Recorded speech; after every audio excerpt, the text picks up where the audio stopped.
अब हम बात करते हैं अलंकार के दूसरे भेद अर्थालंकार की। जिन शब्दों के द्वारा अर्थ के आधार पर चमत्कार उत्पन्न होता हो वे अर्थालंकार के अंतर्गत आते हैं। अर्थालंकार के मुख्य रूप से निम्नलिखित भेद हैं।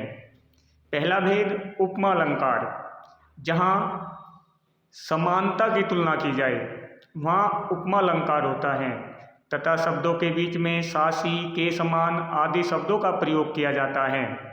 जैसे चंद्रमुख, चंद्रमा सा मुख, लता देहे, लतासी देहे, हरिपद कोमल कमल, हरि के पैर कमल के समान कोमल है।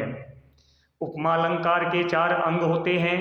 उपमेय, जिस शब्द की तुलना की जाए, जैसे तुलना हुई है हरिपद, हरि के पैरों की। उपमान, जिस शब्द से तुलना की जाए, किससे तुलना हुई है हरि के पैरों की?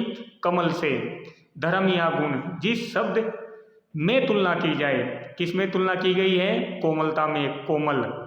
वाचक होता है जिस शब्द के द्वारा तुलना की जाए, जैसे के समान सासी, जैसे हरि के पैर कमल के समान कोमल है। फिर हम बात करते हैं उत्प्रेक्षा अलंकार। जिन शब्दों में जानो मानो, जनु मनु, जनऊ मनऊ आदि शब्दों का प्रयोग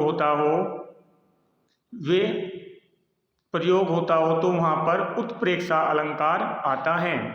जैसे फूले काश सकल में ही छाई, जनु बरसा ऋतु प्रकट बुढ़ाई, उस काल क्रोध से तन कांपने उसका लगा, मानो हवा के वेग से सोता हुआ सागर जगा।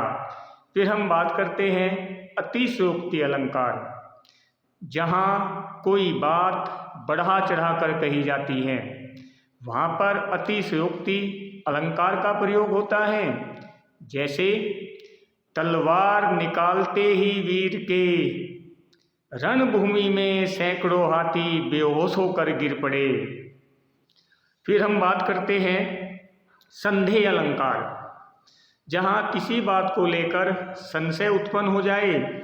जैसे सारी बीच नारी है कि नारी बीच सारी, सारी ही की नारी है कि नारी ही की सारी,